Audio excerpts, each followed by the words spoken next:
transition après ce qui vient d'être présenté, pour vous présenter Mme Fanny Delabé, qui est chercheure en psychologie cognitive, notamment dans le domaine de la lecture.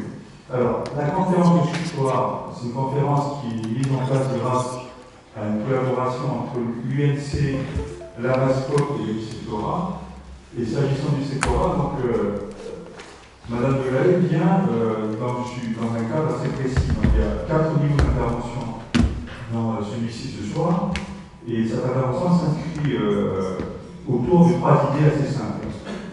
La première, c'est qu'à travers le projet éducatif, il y a obligation pour les services et les directions d'enseignement, qui sont là-dedans, l'UVR et les directions du privé, de réussite, obligation de réussite par rapport au monde. Et derrière cette obligation de réussite, il y a une action qui a été mise en place qui s'inscrit dans tout ce qui est réduction des inégalités et amélioration des performances scolaires. Dans cette action, une mission a été constituée. Je présente aujourd'hui Marie-Christine Kazali, chargée de mission, et M. Frédéric Golem, qui travaille avec moi, donc, qui sont chargés de mission sur la maîtrise des langages. Et la maîtrise des langages va explorer autour de la difficulté rencontrée par les élèves en lecture 3 niveaux professionnels que l'on connaît déjà. C'est un repérage. Qu'est-ce qu'un repérage finalement? Un niveau remédiation. Et puis un niveau évaluation. Et derrière ces 3 mots-clés, finalement, c'est ce qui se passe au niveau. Derrière le repérage, c'est la question du parcours. C'est faire en sorte qu'il n'y ait pas de rupture d'un cycle à l'autre, d'un établissement à l'autre. Il y a également la question du qu'est-ce qu'on fait lorsqu'on remédie, c'est-à-dire est-ce qu'on travaille forcément plus sur les contenus, sur les compétences. Et puis, du coup, l'évaluation, je pense que c'est aussi une culture d'évaluation à laquelle on n'est pas très habitué que les pays. On ne veut pas trop montrer. Il faut montrer. Lorsqu'on montre, on ne montre pas juste pour dire que ça ne va pas, on montre aussi pour donner des informations intelligibles et lisibles pour les enseignants. C'est important, vu que les enseignants, ce sont eux qui interviennent, et ce que je dis par là, on tous enseignants ici, la pédagogie, c'est un vrai outil pour la réussite. Je pense que derrière cette action, c'est une action vers la pédagogie. Et enfin, donc, troisième idée qui paraît simple aussi, c'est que dans la mesure où on est sur des choses qui paraissent compliquées, qui sortent un peu de l'enseignement ordinaire, on va finalement vers l'intermétier, on va finalement à la recherche de pratiques innovantes, et on va aussi sur l'articulation de ces pratiques innovantes et la recherche universitaire. Donc il y a, à mon avis, un défi à relever à ce niveau-là. Et ce défi est au moins à la hauteur, chère Fanny, de ce qu'on appelait à l'époque, dans les années 80, on avait dit très fort, et c'était juste, hein, on a pu démocratiser l'accès à l'école. Aujourd'hui, je pense que la vraie question, c'est démocratiser l'accès à la réussite scolaire. Merci, Fanny. Merci à vous. Merci pour votre invitation. Bonsoir à toutes et à tous. Alors,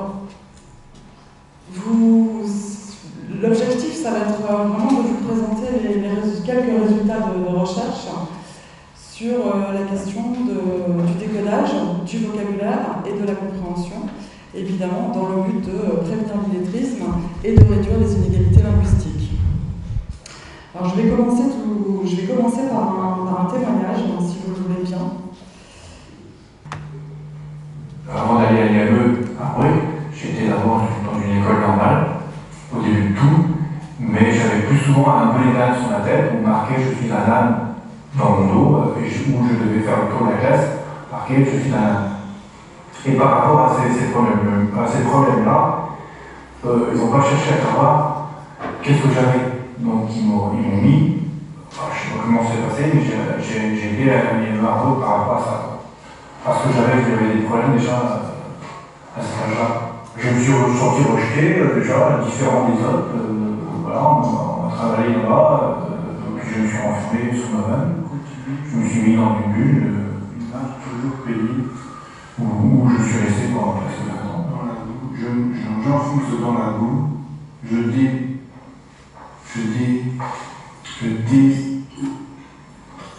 trébuche sur des matchs.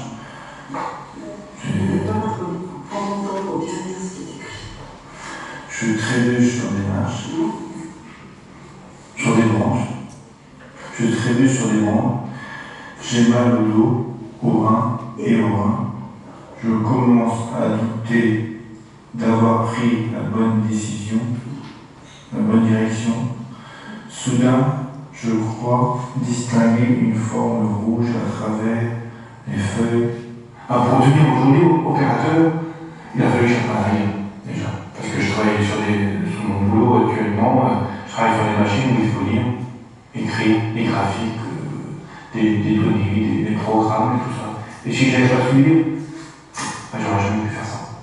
J'aurais jamais pu rien faire du tout parce que mon premier métier était boulanger à l'époque. J'ai commencé par ça quand j'avais 13 ans, 13-14 ans. Et j'ai été viré parce que je ne savais pas lire et écrire une recette. Donc après, quand on a pris une claque pour en prendre deux jeunes, je pense que c'est une bonne motivation. C'est vraiment quelque chose ça devient quelque chose de sacré en fait. On veut prouver aux autres qu'on est capable de faire autre chose qu'un travail, mais il faut l'apprendre à lire. Je l'ai oublié, c'est grâce à mon patron à l'époque où j'étais couvreur, savait que j'allais plus pouvoir travailler à cause de mes genoux et que du jour au lendemain, j'allais me retrouver face à l'éventualité de perdre mon métier et de me retrouver à devoir chercher un autre travail, qui a fait que j'ai dû avouer que je savais pas lire et écrire. De là, il me dit, mais c'est pas grave, pendant 10 ans, tu as super bien travaillé pour nous, tu as bien bossé, je peux me permettre aujourd'hui de te payer une formation pour apprendre à écrire. Donc, grâce à ça, il s'est passé un événement, je dirais chez moi, un déclic qui a fait que mon patron a compris, m'a donné l'espoir d'apprendre à lire et à écrire. Et grâce à lui, j'ai pu aller à Louis. Je continue ma marche. À 35 ans, je ne savais pas ce que ça voulait dire une phrase. Je ne savais pas conjuguer un verbe. Je ne savais pas les temps non plus, comme parler au présent, à l'imparfait, passé composé, tous ces temps-là, je ne savais pas. Donc tout ça pendant un an, j'ai appris. Et j'ai travaillé pour au moins, au bout d'un an, avoir tous ces bases-là, tout ce que je n'avais pas appris quand j'étais jeune. Sur les branches. Sur des branches.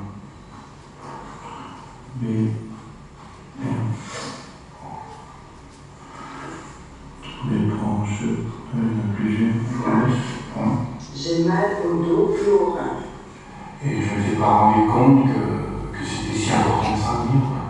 Et j'avais peur, parce qu'il y a la peur d'en parler, la peur de savoir qui c'est qui va écouter, qui c'est qui va comprendre, et qui c'est qui va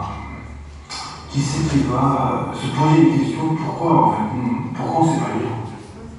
De ne pas le savoir, c'est très embêtant, c'est de vivre dans l'ignorance, dans l'incapacité d'apprendre à mes enfants un moindre mot, le lire, l'écrire, c'est tout ça, quoi. La douleur, c'est de ne pas trouver les mots, de me mettre à bégayer ou de dire des fois n'importe quoi. Il arrive des fois, j'ai peur de ne pas pouvoir trouver les mots, que je ne sais pas ce que je dis, et de perdre le fil. C'est l'angoisse. Qu'est-ce qu'on pense? Claire?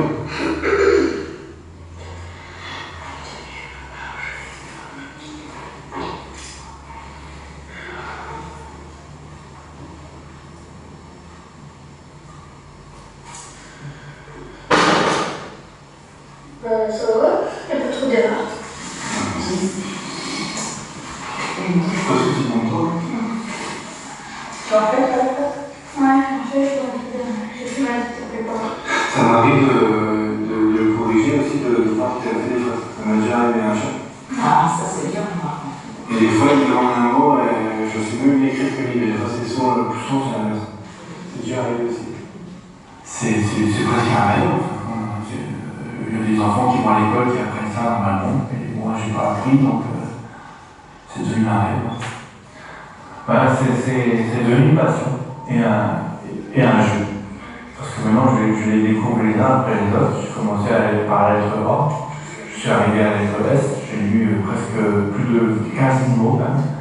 Donc c'est comme un puzzle. Enfin, j'ai monté, j'ai enrichi mon vocabulaire, j'ai enrichi plutôt, on va dire ça.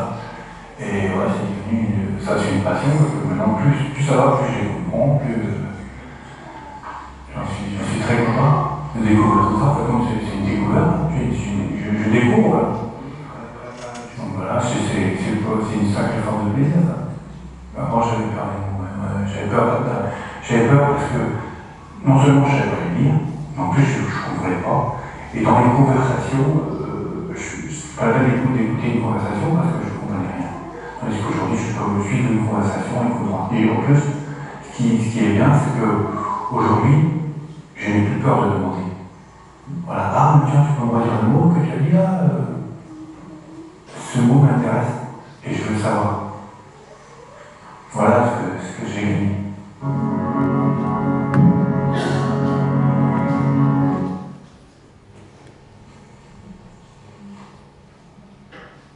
Alors je tenais à vous montrer le témoignage parce que je trouve que c'est assez révélateur. On voit vraiment l'importance du décodage, mais aussi le poids du vocabulaire et puis la compréhension orale, puisque à la fin il dit bien qu'il y avait une impossibilité de communication.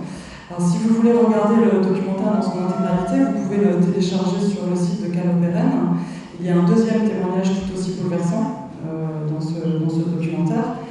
Et depuis, voilà, Gérard a réussi à obtenir la formation de maître chien qu'il souhaitait et dont il rêvait depuis toujours. Alors, pour resituer un petit peu les choses, quand on parle d'illettrisme, vous le savez, on parle d'illettrisme pour des personnes qui ont été scolarisées et qui, malgré cette scolarisation, n'ont pas acquis une maîtrise suffisante de la lecture, de l'écriture et du calcul pour être autonomes dans les situations simples de la vie courante. Et en gros, cette partie de la définition m'interpelle toujours. Et quand on essaie de regarder un petit peu quelles peuvent être ces situations simples de la vie courante, eh bien ce sont des situations simples de la vie courante de lecteurs experts. Et donc ça veut dire que ces personnes en situation d'illettrisme, ces adultes en situation d'illettrisme, seront incapables de lire le carnet scolaire de leur enfant, seront incapables de leur raconter une histoire, on l'entend très bien dans le témoignage de Gérard, seront incapables d'accompagner leur enfant pour faire leurs devoirs, et seront incapables évidemment de rentrer dans la lecture d'un livre. Alors, on est tous d'accord ici, l'illettrisme, il s'agit bien d'un diagnostic postérieur à la sortie du système scolaire, donc on ne parlera jamais d'élèves illettrés. Par contre, ce que l'on sait, c'est que les difficultés scolaires qui seront, elles, observables dès l'école primaire, peuvent être des précurseurs de l'illettrisme. Et on sait aussi, toutes les recherches en sciences de l'éducation ou en sociologie le montrent, 80 à 90% des élèves décrocheurs ont présenté en amont des difficultés de langage oral et ou écrit. Donc cette intervention, elle s'inscrit dans ce but, vous l'avez bien compris, de prévention. Et l'idée, c'est d'essayer de vous montrer à chacune des 3 étapes, décodage, vocabulaire, compréhension, ce qui se joue et ce que l'on peut mettre en place pour aider les élèves en difficulté. Alors sur cette question d'illettrisme, on ne dispose que de 2 mesures en France. La première, c'est la JDC, Journée Défense Citoyenneté, qui a remplacé la JAPD et qui a surtout remplacé les 3 jours auxquels participaient uniquement les hommes. Donc depuis maintenant une quinzaine d'années, on a une photographie complète de la population, puisque les hommes comme les femmes sont évalués, et chaque année en moyenne, 800 000 jeunes âgés de 16 à 25 ans sont évalués à la fois sur l'automaticité de la lecture, sur la connaissance du vocabulaire et sur la compréhension qu'on appelle ici traitement complexe. On est ici sur les résultats de 2016 puisqu'on est en début 2018, donc nous sommes encore en train de traiter les résultats de 2017. Ce que l'on observe, c'est que quand on additionne ici quand on additionne les élèves, les jeunes adultes qui n'ont pas automatisé la lecture dans les 4 profils, eh bien on obtient un pourcentage de 23,5 de jeunes n'ayant pas automatisé le décodage. Alors l'automaticité, vous allez le voir, c'est vraiment le point clé de la question de l'illettrisme, puisque ce sont des gens qui ont appris à lire et à écrire, mais qui n'ont pas automatisé le décodage, qui ont quitté le système scolaire, et qui, faute de pratique, eh bien, ont perdu ce qu'ils ont appris. Et donc, je souhaiterais vous mettre dans la peau d'un lecteur débutant, d'un lecteur en difficulté, pour que vous ressentiez ce qu'ils peuvent ressentir, puisque quand on est lecteur expert, il est extrêmement difficile de se mettre dans la peau d'un élève en difficulté ou d'un élève débutant. Je resitue juste dans le contexte. Depuis une dizaine d'années en France, maintenant, le pourcentage des élèves en difficulté face à l'écrit a augmenté de manière significative, et vous le voyez, aujourd'hui, près d'un élève sur 5 est concerné en début de 6e. Si on regarde ce qui se passe un petit peu plus tard, un petit peu avant, pardon, on observe que 39% des élèves sont en difficulté à la sortie de l'école primaire. C'est-à-dire qu'ils vont être capables de dégager le sujet, vous voyez, ils vont être d'extraire des informations explicites, mais à aucun moment ils ne seront capables d'identifier le sujet principal du texte ou encore de mettre en relation des informations pour ajouter des informations implicites, donc des informations qui ne sont pas données dans le texte. Et enfin, vous le voyez, 37% des élèves, dont 19% en grande difficulté, ne maîtrisent pas la lecture à la fin du collège. Donc ça, vous pouvez retrouver tous ces résultats sur le site du CNESCO, dans la partie la compréhension en lecture. Il s'agissait de la conférence de consensus. Alors, cette diapositive va me permettre de vous présenter en quelque sorte le plan de l'intervention, puisque vous le voyez sur ce modèle de la lecture, on parle du triangle d'or des habiletés en lecture, en Perfetti en tout cas. Il dit que les 3 compétences sont interreliées. Alors vous voyez d'ailleurs que le décodage est interrelié au vocabulaire, que la compréhension est interreliée au vocabulaire, mais que le décodage et la compréhension ne sont eux interreliés que par le vocabulaire. Et c'est pour ça que j'ai souhaité intervenir sur cette question du vocabulaire, parce que c'est vraiment, on voit bien qu'il s'agit d'une composante centrale qui est au cœur de cette activité de lecture-compréhension. En gros, on peut apprendre à décoder, mais sans vocabulaire, on ne pourra absolument pas comprendre ce qu'on vient de décoder. Et puis, là, c'est vrai que quand on regarde ce modèle, on se dit, oh, finalement, c'est vrai que ça paraît simple. Alors, j'ai oublié une chose, c'est que il dit bien que tout est interrelié et que quand une des 3 composantes défaille, ça va rejaillir négativement sur les 2 autres. Mais, je préfère être positive, c'est que quand on travaille explicitement sur une des 3 composantes ou sur plusieurs, eh bien ça va avoir un effet positif sur les 2 autres. Donc par exemple, quand on enseigne explicitement le vocabulaire, eh bien on sait que ça va avoir un impact sur le niveau de lecture et sur le niveau de compréhension. Et si on regarde le modèle, donc ce modèle à 13 composantes, on voit à quel point il s'agit d'une activité complexe. On lit pour comprendre, on est tous d'accord, c'est pour ça ici que le socle, on parle de compréhension en lecture. Vous avez en bleu toute la partie identification des mots, avec également tous les prérequis, tous les précurseurs qui sont à travailler en amont de l'apprentissage explicite de la lecture, donc j'y reviendrai. Et puis, en rouge, vous avez toute la partie compréhension du langage, à la fois compréhension orale, et donc on y retrouve la syntaxe, le vocabulaire, et bien sûr les connaissances du monde. Donc je vais commencer, la première partie de l'intervention sera donc consacrée à la partie décodage. Et pour commencer, donc, je voulais donc vous montrer à quel point l'automatisation est essentielle pour comprendre ce qu'on lit. En gros, tant qu'on n'a pas automatisé le décodage, on demande l'impossible à un élève quand on lui demande de lire et de comprendre en même temps ce qu'il vient de lire. Donc, je vais vous demander, pour ce faire, pour ceux qui sont lecteurs experts ici, je vais essayer de casser votre automaticité. Donc, je vais vous demander de lire un texte qui n'est pas présenté de manière habituelle, exprès, assez vite. Alors, il faudra le lire de droite à gauche, parce que sinon, il faut quand même essayer de complexifier un petit peu les choses. De haut en bas, de droite à gauche, vous essayez de le lire. Assez vite, vous allez voir, je dirais stop, c'est le temps que vous auriez mis normalement à lire le texte s'il était écrit normalement. Mais vous pourrez continuer, vous verrez comme ça où vous en êtes. Donc vous démarrez ici, à droite.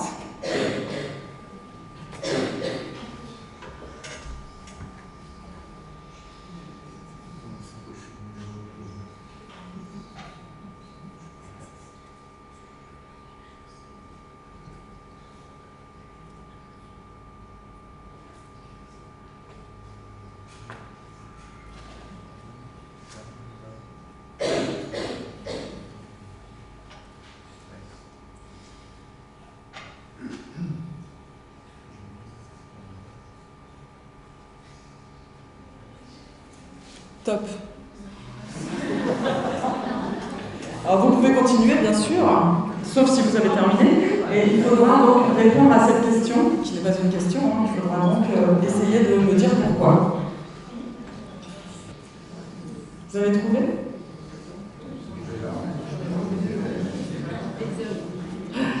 Bon, je peux vous donner la réponse hein, si vous voulez. C'est frustrant, je sais, mais en fait, il faut se mettre un peu dans la tête que pour certains élèves, c'est tout le temps comme ça. Parce que ceux qui vont plus vite, ils donnent la réponse avant les autres, avant eux, et eux, finalement, ils cherchent, ils ont envie d'aller jusqu'au bout, mais il y en a toujours un qui donne la réponse avant tout le monde. Et, bon allez, je vous le dis parce qu'on a, malheureusement le temps passe, mais en gros, la mayonnaise a tourné, parce que tous les ingrédients doivent être à la même température, et là, elle a sorti les ingrédients de différents endroits, et donc ils ne sont pas à la même température. Peu importe, ce qui est intéressant, c'est de regarder faire. Je le dis tout le temps, mais parce que ça se confirme tout le temps, on a tous les profils qu'on a dans une classe. On a ceux qui me regardent de manière un peu agressive en disant « super, ton truc, j'ai pas du tout envie de le faire et je vais pas le faire ». On a ceux qui démarrent en haut, qui arrivent en bas et qui se disent « dites pourquoi, j'en sais rien, il faudrait que je relise, vous avez envie de relire vous ?» Les élèves non plus, hein. Souvent on dit « relire, cherche, tu vas finir par trouver ». Et puis on a ceux qui arrivent effectivement en bas, qui arrivent à répondre, à nous dire pourquoi, et là en général ils me disent par contre je suis épuisée. Et donc c'est normal. Donc on va voir un petit peu ce qui s'est passé. En gros, dans notre système scolaire, vous êtes d'accord, on apprend à lire explicitement au CP. Et donc, à partir du moment où on nous apprend explicitement à lire, eh bien, dans notre cerveau, nous avons deux autoroutes pour lire. Première autoroute, qu'on appelle la voie directe, qu'on appelle également la procédure par adressage. Cette autoroute, elle est utilisée quand le mot qui est écrit sur le papier possède déjà une adresse dans ma mémoire, donc je n'ai qu'à établir la correspondance entre ce qui est écrit sur le papier et ce qui se trouve dans ma mémoire. Le mot est lu directement. C'est ce qu'on appelle reconnaître un mot. La reconnaissance des mots écrits, c'est utiliser la voie directe. A l'inverse, vous êtes d'accord, si on utilisait toujours la voie directe, on serait incapable de lire des mots qu'on ne connaît pas, des mots qui n'existent pas, des mots dans une langue étrangère. Donc pour tous ces autres mots-là, nous sommes obligés d'utiliser une autre procédure qu'on appelle la voie indirecte ou qu'on appelle aussi la procédure par assemblage. En fait, cette procédure par assemblage, elle consiste à découper le mot en unités plus petites, en syllabes, ou comme ici dans l'exemple, en phonèmes, et à le recomposer ensuite. Et évidemment, vous vous doutez bien hein, qu'on parle de voie indirecte, et donc il y a une autoroute qui est beaucoup plus économique et beaucoup moins fatigante que l'autre, c'est la voie directe. Donc, qu'on soit lecteur expert ou lecteur débutant ou lecteur en difficulté, on a tous dans notre cerveau ces deux autoroutes, mais quand on est en difficulté, on va majoritairement utiliser la voie indirecte.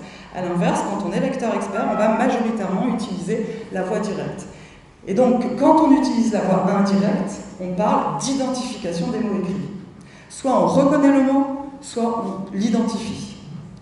Et regardez par le biais de ce graphique, je trouve qu'on comprend bien pourquoi l'utilisation de la voie directe puise toutes nos ressources cognitives, puisque quand j'utilise la voie directe, je vois le mot est écrit, je l'analyse visuellement, j'identifie les lettres, et puisque le mot possède déjà une adresse dans la partie de ma mémoire qu'on appelle le lexique mental, eh bien j'accède directement aux différentes représentations du mot, son sens, son orthographe, et donc sa prononciation, hein, et donc je peux prononcer le mot, ça va très vite. A l'inverse, et c'est pour ça qu'on parle de voie indirecte, après avoir identifié les lettres, puisque je ne connais pas le mot, je vais devoir segmenter graphémiquement le mot, comme tout à l'heure, C-H-A-M-E-A-U, établir les correspondances entre les graphèmes et les phonèmes pour pouvoir le déchiffrer, c'est-à-dire être capable de dire ch-a-m-o, et ce n'est qu'après avoir déchiffré le mot que je vais pouvoir le prononcer, chameau. Et ce n'est qu'après l'avoir prononcé, si et seulement si le mot fait partie de ma mémoire, que je vais accéder à son sens. Mais très souvent, et là on vient là du coup, on revient sur l'importance du vocabulaire, très souvent les enfants passent beaucoup de temps à décoder le mot, et puis une fois qu'ils l'ont décodé, ils vous regardent et disent « je connais pas ». Et parfois des mots très simples. Donc évidemment, c'est toute cette partie qui explique que quand vous avez dû lire le texte de la mayonnaise, vous avez passé beaucoup plus de temps, vous avez éprouvé de la fatigabilité, et que, normalement, vous avez eu beaucoup de mal à accéder à la compréhension de ce texte. Et donc, je voulais vous faire écouter, parce que là, c'est un peu plombant hein, comme intervention, je le reconnais, mais l'idée, c'est aussi de vous montrer qu'il y a des choses et qu'il y a des choses qui fonctionnent. Et donc, si on prend la thèse d'Emmanuelle Bonjour, elle a donc évalué presque 4000 élèves à l'entrée en 6e. Elle a réussi à définir ce qu'on appelle expertise en lecture. En fait, on définit l'expertise en lecture par deux dimensions. D'une part, la rapidité, et d'autre part, l'exactitude. Je suis expert en lecture si je lis vite, mais si aussi je ne me trompe pas beaucoup dans l'identification des mots écrits. Et elle a réussi à établir une typologie de 3 grands groupes de lecteurs. En gros, à l'entrée en 6e, 30% des lecteurs sont experts. Ils sont comme vous et nous, avec un niveau de vocabulaire parfois différent, mais sinon ils sont rapides et performants. 15% sont non seulement lents, mais en plus ils sont non performants. Ça veut dire qu'ils lisent très lentement, et en plus, quand ils lisent, ils se trompent beaucoup dans l'identification des mots. Et puis, on a plus de la moitié de ces élèves qui sont lents, mais performants. Donc, je ne suis pas du tout en train de dire qu'ils ne savent pas lire, bien au contraire, ils ont parfaitement compris le principe alphabétique, ils décodent très bien, mais ils sont tellement lents, encore, qu'ils ne peuvent absolument pas accéder à la compréhension. Et donc, depuis une dizaine d'années, à peu près, on met en place ce qu'on appelle des ateliers de lecture au collège, exactement sur le modèle de ce que vous mettez en place ici depuis 3 ans. Et si je vais faire ça. Et donc, je voulais vous faire écouter une élève qui est exactement dans ce cas, qu'on a évalué en septembre, en début de 6e, et qui fait partie de ce profil des lecteurs performants, mais lents. Donc, elle doit lire ce texte, qui est un texte d'évaluation qu'on utilise. Monsieur Petit, qui vit dans une vieille maison située au cœur d'un vieux village. La maison est entourée d'un jardin avec une barrière. Il y a des concombres, des choux frisés, toutes sortes de légumes. Au fond du jardin,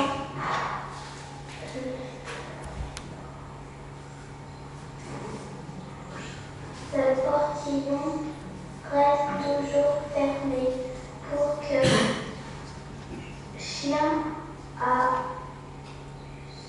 Donc, pour vous donner un ordre d'idée, ce test d'évaluation, un élève en début de 6e, enfin en milieu de 6e, on va dire, devrait être capable de lire en moyenne 141 mots en 1 minute. Là, elle a lu 51 mots en 1 minute. Donc elle lit 3 fois moins que le score moyen. En tout cas, je pense que vous entendez bien qu'elle ne peut absolument pas comprendre ce qu'elle lit, puisqu'elle est vraiment trop centrée sur le décodage. Donc à ce moment-là, on a mis en place deux séances de remédiation par semaine. Et on est revenu en janvier, elle avait déjà progressé. Et là, je vais vous faire écouter la lecture de ce même texte. Alors bien sûr, ce texte-là, il n'est jamais retravaillé entre les temps d'évaluation. Il ne s'agit que de tests d'évaluation. C'est travaillé autrement. C'est travaillé autrement. Et donc, on était en septembre, on est maintenant en juin.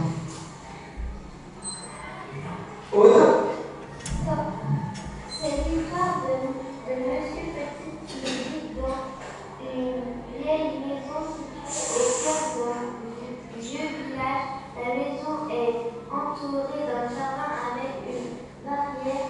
Il y a des concombres, des choux frisés, toutes sortes de légumes. Au fond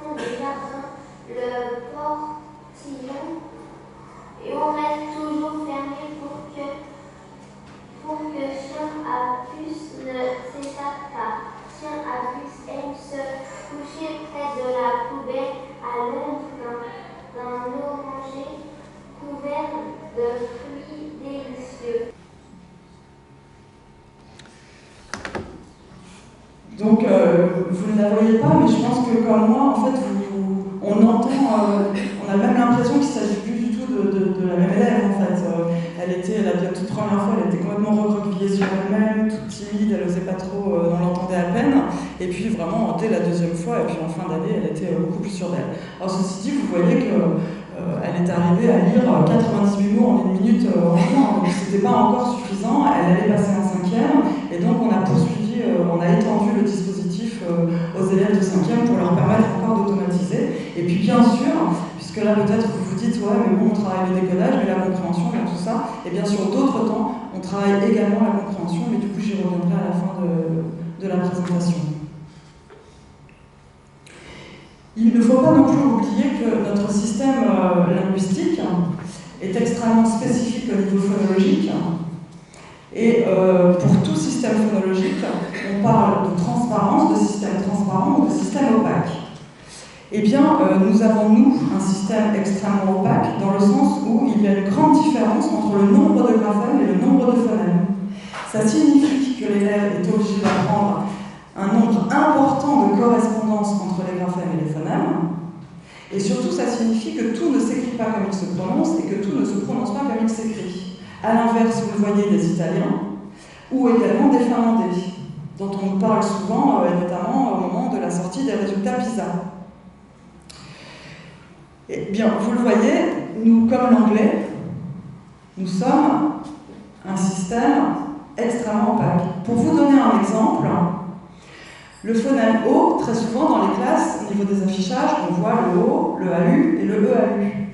Il y a 40 façons différentes d'écrire le son O dans notre système.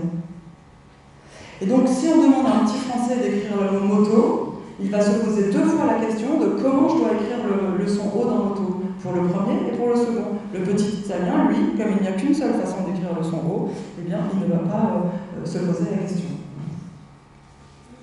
Et Stanislas Dehaene, dans son ouvrage Les neurones de la lecture, nous dit bien que même à 9 ans, un enfant français ne lit pas aussi bien qu'un petit espagnol de 7 ans, et qu'il faut près de 2 ans d'enseignement supplémentaire pour qu'un petit anglais atteigne enfin le niveau d'un enfant français. Ce qui explique que les Finlandais commencent l'apprentissage de la lecture à 7 ans, que nous, comme dans la majorité des pays européens, nous commençons à 6 ans, et que, à l'inverse, dans les pays anglo-saxons, ils commencent à 5, voire 4 ans. Parce qu'ils ont tellement de correspondances graphèmes à apprendre qu'il leur faut beaucoup plus de temps. Et je souhaitais juste, du coup, faire un petit point, puisqu'on a abordé les 2 voies. Ça me permet de vous montrer, alors sans faire évidemment de confusion entre illettrisme et dyslexie, bien entendu. En fait, quand on aborde les 2 voies, la voie directe et la voie indirecte, eh bien, ça permet d'expliquer les 3 types de dyslexie. Pourquoi dyslexie? Parce qu'un dyslexique, c'est un élève qui a un défaut d'automatisation des procédures d'identification des mots écrits. On disait tout à l'heure, c'est vraiment indispensable de mettre en place cette automatisation, sans quoi on ne peut pas comprendre ce qu'on lit. Eh bien, chez le dyslexique, cette mise en place des procédures automatiques va se faire beaucoup plus difficilement. Et il y a 3 types de dyslexie. La dyslexie la plus fréquente, qui est la dyslexie phonologique. Dans 70% des cas de dyslexie, il s'agit d'une dyslexie phonologique, où, vous le voyez, c'est la voie indirecte qui est atteinte. Dans ce cas, en fait, les mots sont découpés de manière arbitraire. Il y a des confusions de sons, et puis quand les mots sont découpés et qu'ils sont regroupés ensuite, réassemblés, tout se mélange. Et certains élèves vous disent d'ailleurs, ça m'énerve, je vois les lettres bouger sur le papier. Alors ça, c'est incompréhensible pour nous, évidemment, puisque effectivement, on en a, dont les yeux partent dans tous les sens. Et puis le deuxième type, vous voyez que ce qui est associé à une dyslexie phonologique, ce sont des problèmes de mémoire à court terme. Alors ça, c'est vraiment... Ce qui est très fréquent chez eux, c'est qu'ils peuvent lire plusieurs fois le même mot de manière différente, et puis à un moment donné, ils peuvent bien le lire. Et là, qu'est-ce qu'on a tendance à dire? Qu'on soit parent, enseignant, accompagnateur, tu vois quand tu veux, tu peux. C'est vraiment la phrase à bannir parce qu'ils veulent, mais ils ne peuvent pas. Et limite, quand ils le lisent bien, le mot, c'est qu'ils le font, c'est un peu de l'ordre du hasard, vous voyez ce que je veux dire? Et puis surtout, du coup, on va avoir tendance à s'énerver un peu parce qu'ils vont mettre un quart d'heure à lire un mot, et puis quand ils le revoient 2 lignes en dessous, ils recommencent le même processus de décodage en mettant autant de, vous voyez, en ayant autant de difficultés. Mais en fait, il faut vraiment garder à l'idée qu'il y a plein de troubles associés et notamment des problèmes de mémoire. Et donc quand il recommence, quand il revoit le mot, c'est comme s'il le voyait pour la première fois. Deuxième type de dyslexie, beaucoup plus rare, c'est ce qu'on appelle la dyslexie de surface, que l'on observe dans 10% des cas. Et dans ce cas, c'est la voix directe qui est atteinte, donc il leur est difficile pour eux de mémoriser la forme orthographique des mots. Et donc ce sont des problèmes de mémoire à long terme qui sont associés. Et enfin, la dyslexie mixte, qu'on observe dans 20% des cas, où dans ce cas, les deux voix sont atteintes. Non seulement la voix directe, mais aussi la voix indirecte, et puis du coup, vous imaginez bien que les troubles associés sont beaucoup plus importants, et notamment des problèmes de mémoire. Et ça a une incidence, la spécificité de la langue a une incidence également dans ce cas de la dyslexie. Puisque regardez, quand on demande à des normolecteurs anglais, français, italiens, et des dyslexiques français, anglais, italiens, de lire des mots et de lire des pseudomots, vous voyez la différence entre les deux? C'est que quand on demande aux enfants de lire des pseudomots, on les oblige à utiliser leur voix indirecte, puisqu'on est sûr que ces mots ne possèdent pas une adresse dans leur mémoire, ce sont des mots qu'on a inventés, mais qui suivent la régularité de la langue en question. Et ce qui est très intéressant, c'est qu'en gros, si on reprend le tableau tout à l'heure avec la transparence et l'opacité de la langue, on retrouve exactement une cohérence, c'est-à-dire que vous avez le temps en millisecondes, les plus lents, ce sont les dyslexiques anglais, suivis des dyslexiques français, suivis des dyslexiques italiens qui, eux, sont au même niveau que les normolecteurs anglais et français. Ça va? Alors, si on regarde les causes des difficultés, vous allez voir que je ne vais rien dire de transcendant, c'est-à-dire qu'il n'y a pas de secret. Si on est tous ici lecteurs experts, c'est qu'on a lu suffisamment pour le devenir, et c'est pour ça qu'on parle du cercle vertueux de la lecture. Plus on lit, mieux on lit. Mieux on lit, plus on lit. En gros, il n'y a pas d'automatisation sans répétition de l'activité.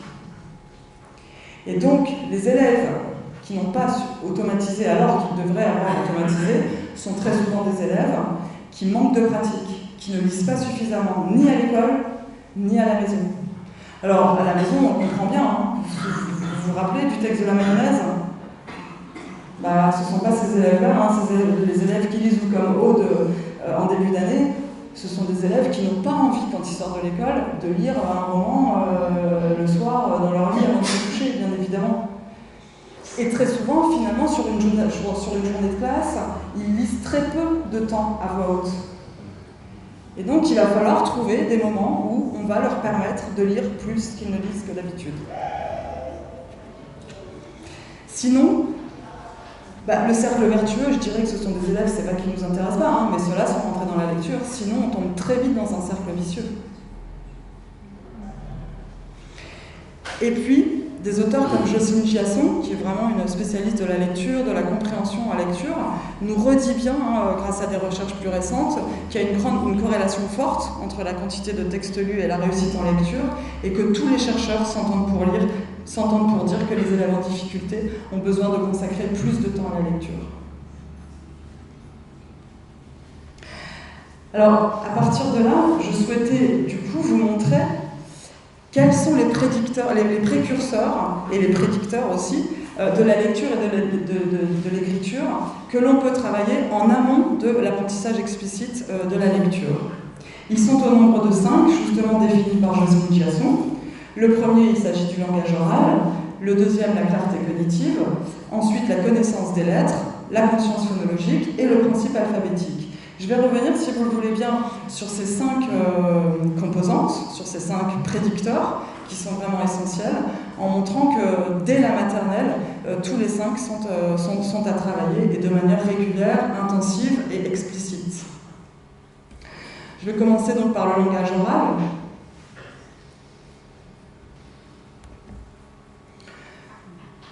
Vous le savez, et c'est aujourd'hui au cœur des nouveaux programmes, le langage oral, et pas seulement les nouveaux depuis longtemps, le langage oral en maternelle, c'est l'un des principaux facteurs de réussite ultérieure en lecture.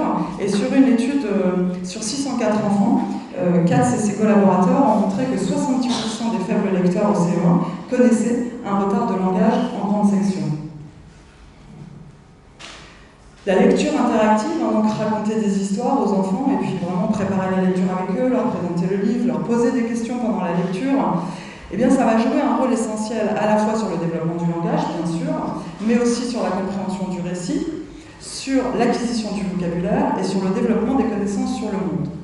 Et donc, j'aimerais faire un focus avec vous sur le développement du vocabulaire, qui vraiment est une source très importante d'inégalité linguistique.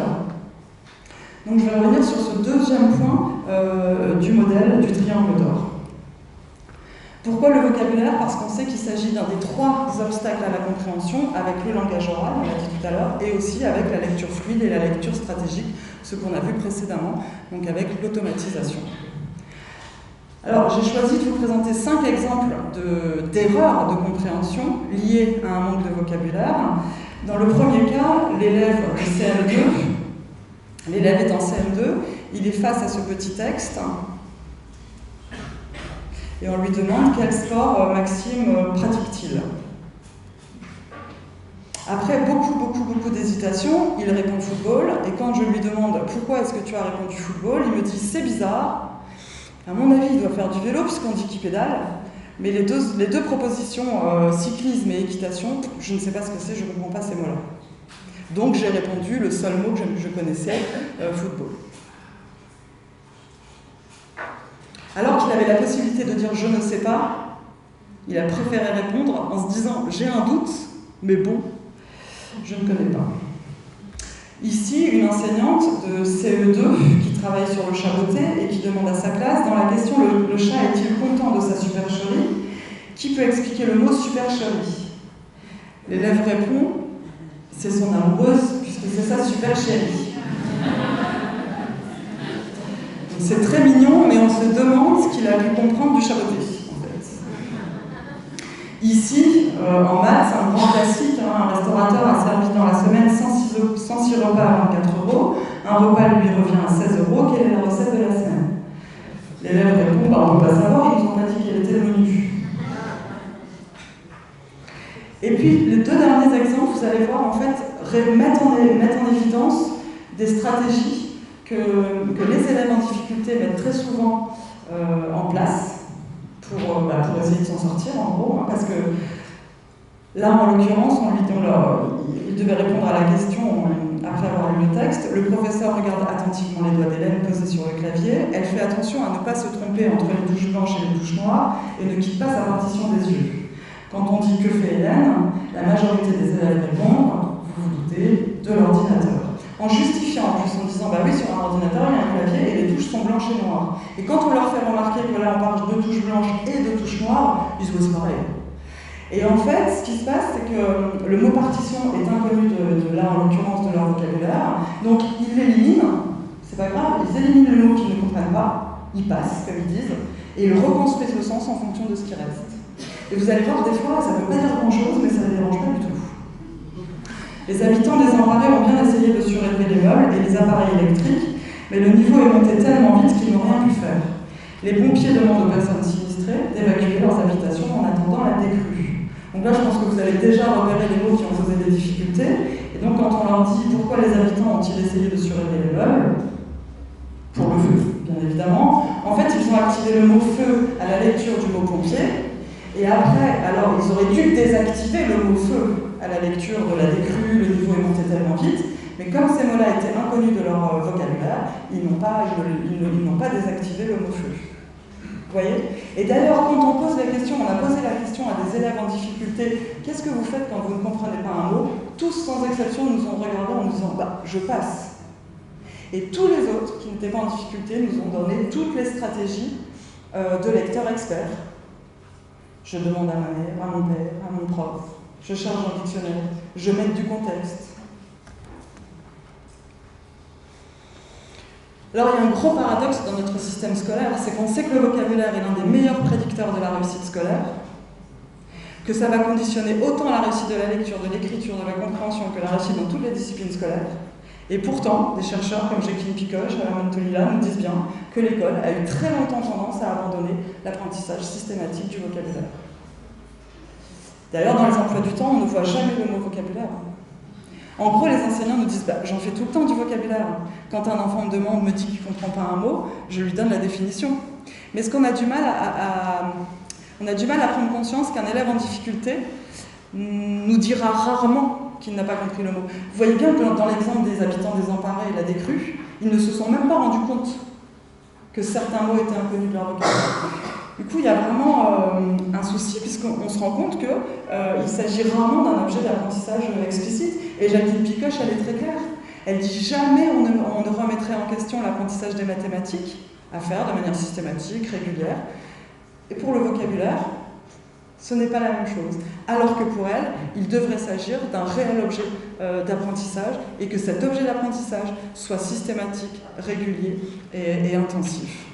Pourquoi ? Tout simplement parce que, vous allez le voir, les inégalités linguistiques dans ce domaine sont énormes, et elles sont énormes dès les premières années de scolarisation, et même avant, puisque dans le rapport ici de Terra Nova, il nous dit bien que ces inégalités commencent dès la crèche, puisqu'on a ici des enfants de 3 ans qui, issus de différents milieux, ne possèdent pas le même bagage lexical, et cette différence va avoir un impact sur leur comportement et sur la confiance qu'ils vont avoir en eux-mêmes, bien évidemment. Si on regarde ce qui se passe un petit peu plus tard, les différences sont colossales, puisqu'on constate que certains élèves vont maîtriser à peine un bagage de 300 à 600 mots au sortir de l'école maternelle, et que ça va les prédisposer d'emblée à l'échec scolaire, puisqu'on sait qu'un élève en fin de grande section devrait posséder de 1200 à 1500 mots dans son vocabulaire actif pour être assuré d'entrer efficacement dans la lecture. Pardon. Et on sait aussi qu'à l'entrée au CP, on a un différentiel énorme entre les élèves qui sont les moins pourvus en vocabulaire, puisqu'ils disposent d'un bagage lexical de 500 mots environ, 1000 mots pour les moyennement pourvus et 2500 pour les mieux pourvus. 2 ans plus tard, les moins bien pourvus, vous le voyez, ont progressé puisqu'ils sont passés de 500 à 3000. Le problème, c'est que le différentiel s'est accru puisqu'on est sur du 3000, 6000, 8000. Et donc, dès le CP, on observe 5 ans de différence entre le groupe le moins avancé et le groupe le plus avancé. 5 ans en CP, c'est leur vie. Et le problème, c'est que ce sont des enfants qui vont rentrer efficacement dans la lecture, mais qu'on va perdre quelques années plus tard, parce que les textes qu'on va leur donner à lire seront beaucoup plus difficiles.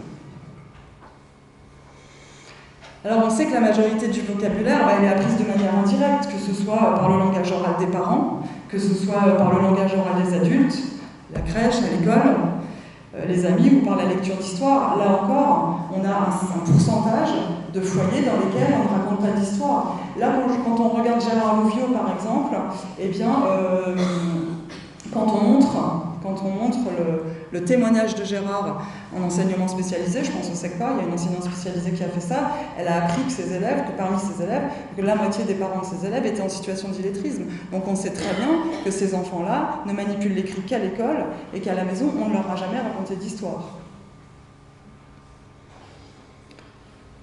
Et donc, des gens comme Adams ont essayé de comptabiliser le nombre d'heures. Vous voyez que les enfants de familles favorisées bénéficieraient de 1500 heures de lecture interactive. Quand je dis avant l'entrée à l'école, c'est avant 6 ans, puisque là on est sur l'âge obligatoire de la lecture, l'âge d'entrée obligatoire, contre 25 heures pour les familles défavorisées. Puisque évidemment, ce qui fait la différence, là en l'occurrence, comme dans le rapport de Terra Nova, c'est le milieu socio-économique. Donc très souvent, les enfants de milieux favorisés, au plan socio-économique, vont entendre et apprendre de 2 à 3 fois plus de mots que les enfants issus de familles défavorisées. Et les auteurs qui sont cités ici, Arte et Reisley, parlent de catastrophes précoces, puisque grâce à leur recherche immersive, ils ont comptabilisé le nombre de mots entendus dans les différents milieux en 1 an par les enfants. Vous voyez qu'on est sur du 3 millions contre 11 millions. Ils parlent de catastrophe précoce parce qu'ils disent que sur 4 ans, cette différence devant le nombre de mots auxquels un enfant est exposé peut atteindre un maximum de 32 millions de mots. Dès l'âge de 4 ans. Et puis le second objectif, c'est évidemment d'aider à mieux lire et de prévenir l'illettrisme. Et puis on l'oublie souvent, mais c'est aussi de développer le plaisir de lire. Parce que tant qu'un enfant lira lentement, ânonne, va buter sur les mots, il ne pourra prendre aucun plaisir à lire. Et je vous le disais tout à l'heure, on parle aujourd'hui d'un nouveau phénomène qui s'appelle l'effondrement CM1 et que l'on observe chez certains enfants qui rentrent très facilement, très efficacement, qui apprennent à lire facilement en CP-CE1, mais dont le niveau chute en CE2 et encore plus en CM1. Pourquoi? Ce que je disais tout à l'heure, c'est que les textes qu'on leur donne à lire possèdent un pourcentage de mots nouveaux extrêmement important et ils sont beaucoup plus longs, donc évidemment la compréhension est inaccessible pour eux. Alors pourquoi elle est inaccessible? Tout simplement parce que vous le voyez, adultes comme enfants, lecteurs experts comme lecteurs débutants, quand on est face à un texte dans lequel il y a 1 à 2% de mots nouveaux, et ça ce sont les travaux d'Alain Lurie qui le montraient, eh bien tout lecteur peut se retrouver être en difficulté. Alors c'est plus aussi parce que voilà, il est tard, je vous remercie d'être si attentif, donc pour que vous soyez un peu actifs. Je voulais vous montrer que même nous, on est en difficulté face à des textes un peu compliqués.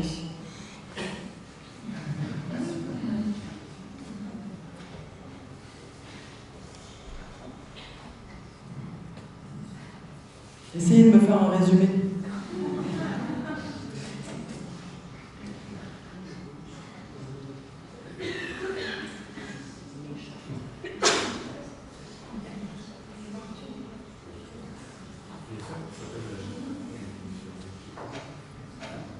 C'est bon? Alors, est-ce que vous seriez capable de dire de quoi ça parle? Non? Bon, c'est un subterfuge, bien évidemment. C'est la traduction scientifique de la comptine que vous connaissez tous par cœur, puisque la géline, c'est la poule. Et quand on regarde l'estimation du vocabulaire, on parle, vous avez sans doute entendu ce terme-là, on parle toujours d'explosion lexicale, parce qu'à partir du moment où l'enfant énonce son premier mot, on a l'impression que ça ne s'arrête plus, et c'est vrai, ça ne s'arrête plus, c'est-à-dire que tous les jours, il va apprendre des mots nouveaux. Et vous voyez qu'il peut apprendre en moyenne jusqu'à 26 000 mots, nouveaux de 0 à 16 ans. Enfin, alors de 0 de 1, on va dire, de l'apparition à partir du moment où le premier mot apparaît. Alors, ce qui est positif, c'est que vous voyez, un élève de 6e serait capable d'apprendre 2500 mots nouveaux dans l'année ici. Et on se dit que c'est énorme, vous êtes d'accord? Mais quand Alain Lurie a analysé et comptabilisé dans les manuels scolaires du collège le nombre de mots nouveaux auxquels l'enfant allait être confronté, eh bien, il se rend compte que, évidemment, la différence est colossale, puisque vous le voyez, en 6e, toute discipline confondue, l'élève va être confronté à plus de 6300 mots nouveaux. C'est-à-dire qu'il n'a pas comptabilisé tous les mots, uniquement ceux que les élèves n'étaient pas censés avoir rencontrés auparavant. Presque 10 000 en 5e, donc 18 000 en 4e, et presque 24 000 en 3e. Et souvent, les gens me disent, donc, je soustrais d'une année sur l'autre. Non. Vous additionnez. Et quand vous additionnez sur les 4 années du collège, on dépasse un lexique mental adulte. Et donc Alain Lurie, justement, il intervenait souvent devant les enseignants et il disait, en 95, j'ai envoyé un courrier au ministère pour présenter les résultats et pour demander qu'il y ait un allègement des manuels scolaires. Il me dit, je pense que mon courrier n'est jamais arrivé. Parce que, en gros, ce qu'il voulait dire, c'est aussi que c'est compliqué pour les élèves en difficulté, mais aussi pour les autres. Même si vous avez ici, sur la première courbe, vous avez les chiffres qui étaient présents dans le tableau précédent.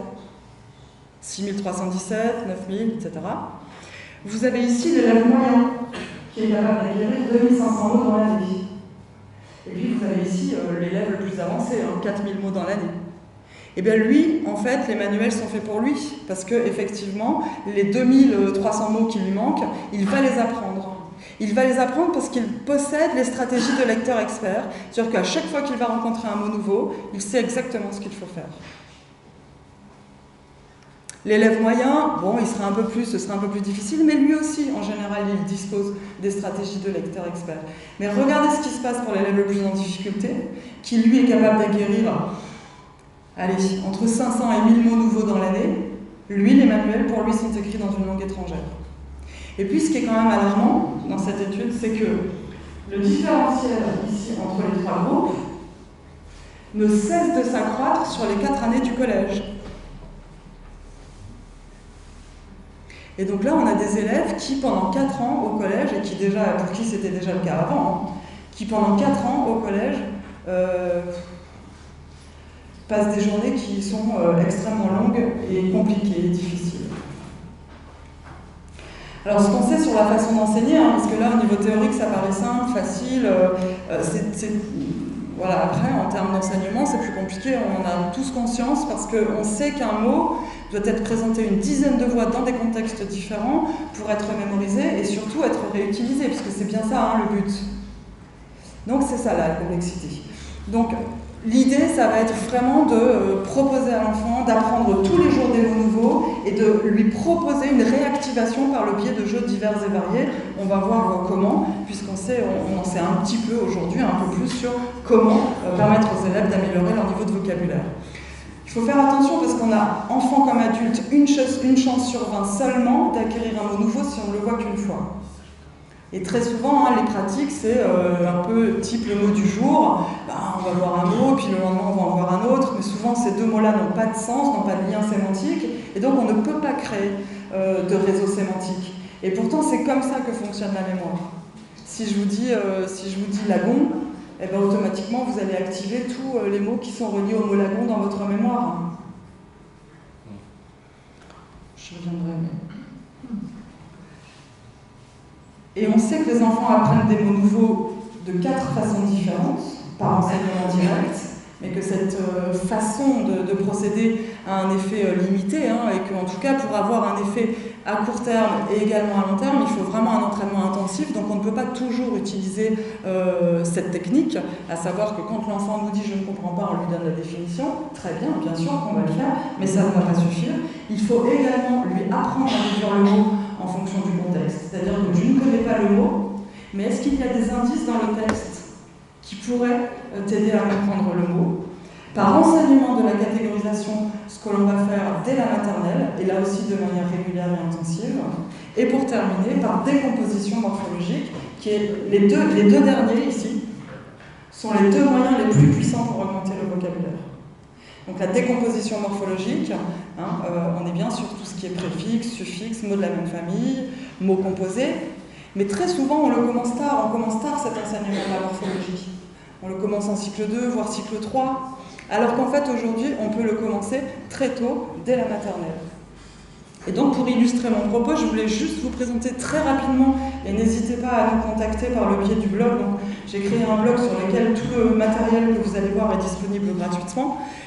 Alors, ça s'appelle 2 mots par jour. Nous, on l'a appelé Thémo au départ, et les enseignants s'en sont emparés en l'appelant 2 mots par jour. Alors, on avait peur que ce soit confus et qu'il puisse y avoir une confusion entre 1 mot par jour et 2 mots par jour.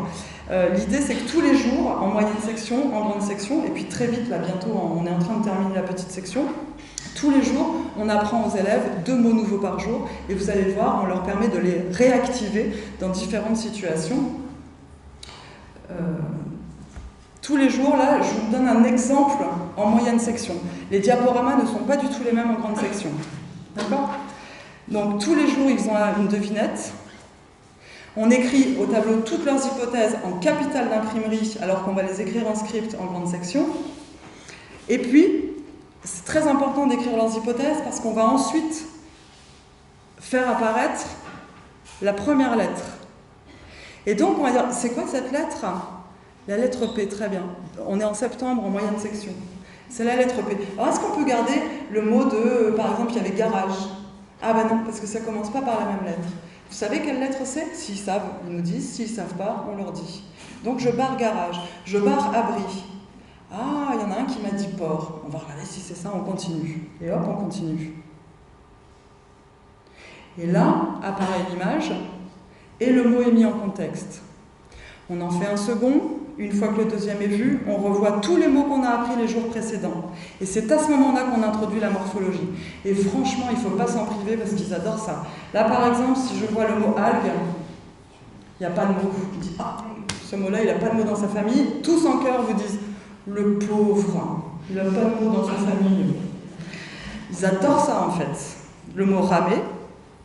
Et puis vous voyez en haut, on introduit aussi les catégories grammaticales. Vous allez voir pourquoi, parce qu'on dévie ensuite sur la production d'écrits, où ils font des phrases complètement incroyables. Bon, je vais vite, hein, mais... Oui, on m'a dit, on voit que vous êtes en Bretagne. On va adapter pour vous. Hein.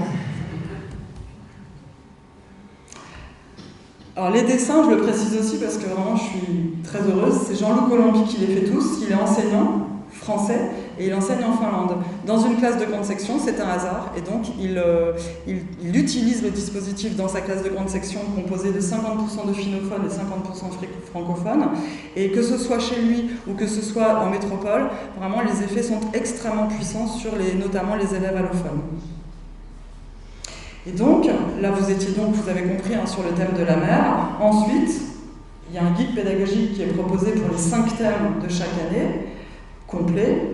Vous avez à chaque fois les 32 cartes qui vont être affichées sur le mur des mots, les petites cartes qui vont permettre de jouer à la bataille des syllabes, donc pour des jeux phonologiques, au memory, pour réactiver les mots dans des contextes différents, mais aussi des lotos.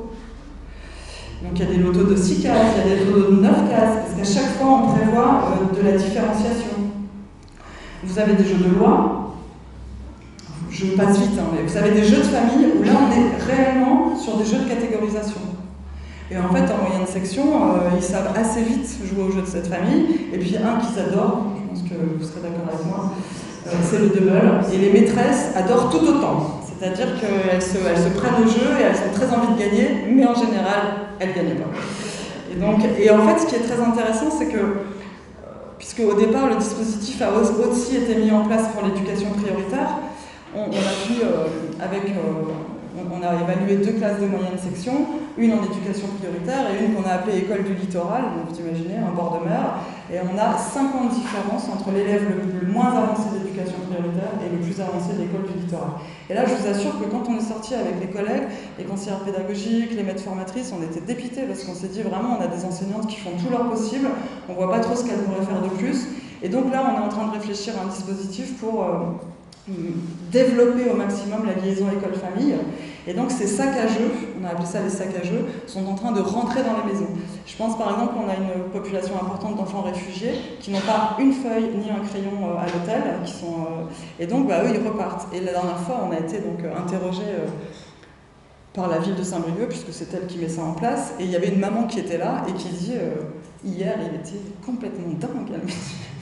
Parce qu'on a joué au double et il n'arrêtait pas de gagner forcément, parce qu'elle dit moi je comprends rien.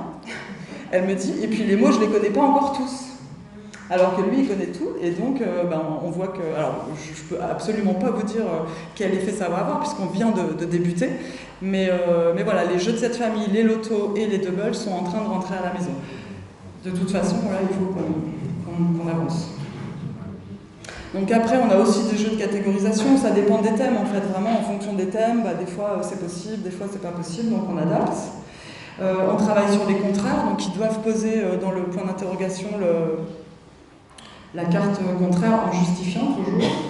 On travaille sur la polysémie et les homonymes, donc les mots qui se prononcent pareil. Et puis systématiquement, on propose une évaluation en réception, donc on demande à l'enfant montre-moi et on a la liste des mots, et une évaluation en émission, dis-moi, donc ils doivent citer tous les mots de la planche. Et donc là, les enseignants me disent, avant finalement, en APC par exemple, en aide personnalisée, j'allais chercher d'autres jeux pour ne pas faire la même chose qu'en classe. Elle dit maintenant, je prends cette feuille d'évaluation, elle dit j'ai toujours la moitié de la classe qui a 32 sur 32, puisque c'est 32 mots par thème, et puis tous les autres, avec eux en aide personnalisée, je rejoue avec les mots qui leur manquent. Elle dit c'est pas la peine que j'aille travailler sur autre chose, puisque tant que ces mots-là ne sont pas acquis, puisqu'on s'est basé sur la liste des mots de Philippe Boisseau, qui nous dit qu'à 3 ans, un enfant doit connaître telle liste de mots, à 4 ans, telle autre liste, et à 5 ans, telle autre liste. Donc on est parti sur ces listes de mots-là, et puis notre objectif, c'est vraiment qu'ils quittent la grande section en ayant un bagage lexical plus important. Alors après, je passe, vous irez voir sur le site, mais... Voilà, et donc les mots sont découverts, tous les jours ils sont placés sur le mur à mots, et ensuite souffle. Donc dans la partie du bloc, ça s'appelle la boîte à écrire, les mots sont rangés dans la boîte à écrire par catégorie grammaticale. Alors il y en a énormément, là vous avez devant vous la boîte de stockage pour l'enseignant. Mais ensuite, l'enseignante fait un tri, elle choisit les cartes qui l'intéressent et les met, vous voyez, dans des petits portants. Elle met les déterminants sur son portant marron, les noms bleus, les verbes en rouge, les adjectifs en vert et les autres mots en noir. Et là, les élèves vous disent, quand vous êtes avec eux, « Bon, j'arrive, je vais faire mon marché. » Ils ont chacun un petit tapis antidérapant que vous allez voir après. Ils placent leurs cartes sur leur petit tapis antidérapant et ils attendent la validation de l'enseignante avant de se lancer dans l'écrit. L'enseignante dit par exemple, là tu as écrit le prince mange musclé, est-ce que c'est bon? Alors il change, là elle dit maintenant tu as écrit le prince musclé mange. Ouais, je vous ai mis ça là parce que la photo en général elle plaît bien. Enfin le dessin de Jean-Loup. Le prince musclé mange. Là, il lui dit oui, la phrase me paraît correcte, elle lui dit tu as raison, c'est bon, tu peux te lancer. Et donc là, alors voilà, ils ont ce petit tapis antidérapant qui est absolument magique, vous savez, c'est ce qu'on met dans les tiroirs pour que ça ne bouge pas. Et bien en fait, elle leur dit, quand tu poses tes cartes, tu fais très attention à laisser un espace, et bien cet espace que tu vois sur le petit tapis, je dois le retrouver sur ton cahier. C'est-à-dire qu'entre chaque mot, il faut qu'on voit l'espace. Et ça a vraiment... alors elle le travaille aussi beaucoup, mais... Donc les cartes peuvent être imprimées en recto verso, et du coup, quand vous retournez les cartes, le pluriel se met automatiquement. Pour l'instant, c'est plus utilisé en CPCE1 qu'en grande section. Pour l'instant, on commence sur le singulier. Ah mince, je vais enlever. Voilà, je vous montre voilà, quelques exemples. Alors vous avez remarqué que les cartes sont écrites volontairement dans deux écritures, capitale et cursive. Et donc, les enfants écrivent comme ils le souhaitent, au moment où ils le souhaitent. On s'adapte, on différencie. Donc certains d'ailleurs vont commencer à écrire, dire « Maîtresse, aujourd'hui j'aimerais bien écrire en attaché ». Mais elle dit « Vas-y, essaie ». Et puis au bout de 2 mots, ils sont tellement épuisés que hop, ils repassent à l'attaché. On voit vraiment la différence entre septembre et juin. Là, on est en mois d'avril, elle a des enfants, ça y est, qui n'écrivent qu'en attaché. Elle en a d'autres, c'est encore mixte. Et puis elle en a d'autres, c'est encore en capitale, peu importe. Et je vous montre quelques productions. Et après l'ardoise, je vais vite parce que après l'ardoise, elle met en place ce qu'elle appelle une cahier d'écrivain. Et donc, vous voyez ici le prince musclé mange. Systématiquement, elle leur demande d'illustrer leur production puisqu'ils ne sont pas lecteurs et donc ils sont capables de relire leurs histoires. Ici, on a plutôt une petite fille qui est en train d'écrire « La princesse avance à l'intérieur du château » et elle, vous le voyez, elle écrit déjà en attaché.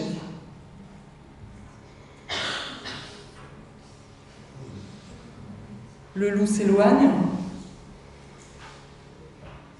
Oh, pardon. Le prince arrache une tomate noire. La princesse offre un papillon. Et puis ensuite, alors... Attention, hein, c'est juste un exemple, et puis là, en l'occurrence, les écoles maternelles viennent d'être dotées de tablettes numériques, donc l'enseignante les utilise, et c'est ce qui est super, c'est de les voir dans la classe, en fait, avec leurs tablettes, tout seuls, en train de prendre en photo leur cahier d'écrivain, ils transfèrent dans l'application Book Creator, et ensuite ils s'enregistrent. Et ça aussi, pour le développement du langage, c'est super, parce que c'est ce que j'expliquais, c'est qu'on a des enfants qui ont encore des problèmes de prononciation, d'articulation. Laurence leur dit, mais c'est pas grave. Tu fais, si tu n'es pas content, eh ben, tu recommences tant que tu es content. Et dès que tu es content, tu gardes ta production. Et donc à la fin, il y a un livre numérique qui est produit et qui est mis sur le blog, puisqu'elle a un blog, un ENT. Et donc les parents peuvent aussi aller regarder ce que les enfants font. Donc là, on est sur une école de centre-ville, on était sur une école de centre-ville, mais vous voyez que ça marche aussi en éducation prioritaire. Là, on est sur une école à Brest, éducation prioritaire, qui, elle, comme elle le met en place dès la petite section, elle récupère des enfants qui vivent le dispositif depuis 3 ans. Donc là, on est en septembre. La princesse joue avec le prince dans un château. Par contre, effectivement, elle était encore dans la phase où elle travaillait vous voyez, la séparation des mots dans la phrase. Mais je ne vous mens pas, hein, vous voyez les dates... Ici, voilà, il a compris qu'il fallait qu'il y ait un espace, et il a encore besoin de le symboliser, de le représenter par un petit trait, peu importe. Voilà, et donc, par contre, très souvent, on nous interpelle en disant « ouais, enfin quand même, l'écriture, elle n'est pas conforme. » Et donc, il faut vraiment faire attention à ne pas confondre production d'écrit et geste graphique. L'enseignante est très claire, là on est sur de la production d'écrit, et sur d'autres temps dans la semaine, bien entendu, elle met en place le geste graphique, où là l'enfant est plutôt sur l'écriture normée.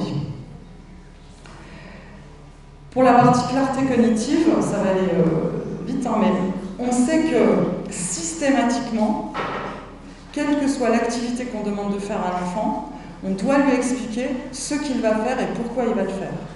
Et sur le domaine du lire et de l'écrire, eh bien, on est exactement sur la même chose, c'est-à-dire que la clarté cognitive, hein, l'enfant doit comprendre ce que signifie lire, ce que signifie écrire, et puis ce qu'il va apprendre pendant l'activité. Donc je vous donne un exemple.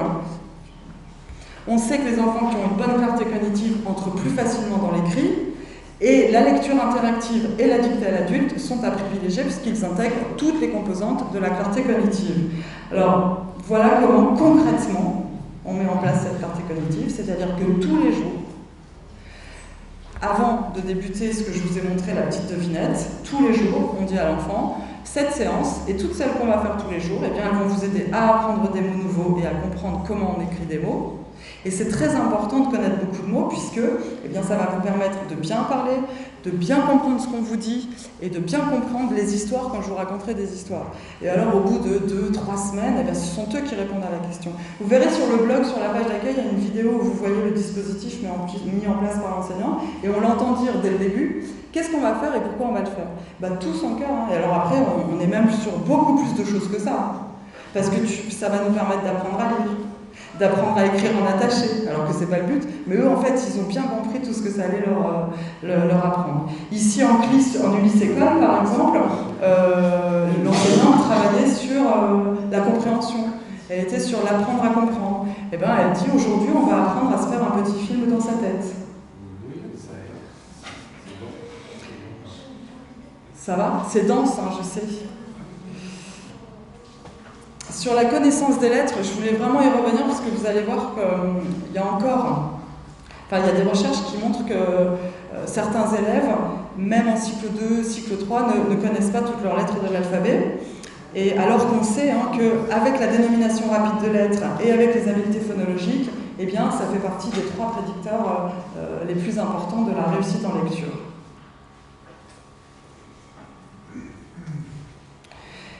Connaître une lettre, ça signifie être capable de réciter la chaîne alphabétique, mais ça veut dire aussi être capable de connaître le nom et le son de la lettre et être capable d'écrire les lettres.